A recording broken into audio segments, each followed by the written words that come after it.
شیخ صاحب محترم هم دې سره یو کس دی یو میاشت روژې مې ونیولې آیا دې کې د ګناهونو معافولو یو څه خبره مې شته په حدیثو کې چې ګناه سره معاف کیږي که نه څنګه خبره ده؟ او د رمضان المبارک میاش هغې په وجه باندې د انسان ګناهونه معاف کیږي. د خبره حدیث صحیح حدیث کې ثابت ده. نبی کریم صلی الله علیه وسلم فرمایي الصلوات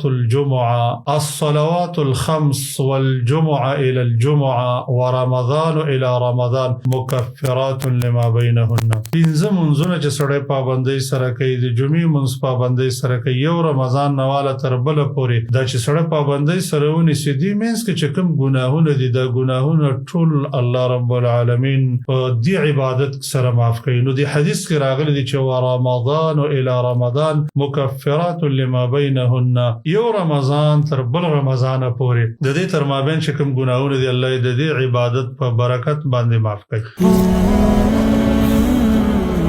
Don't forget to like, share and subscribe.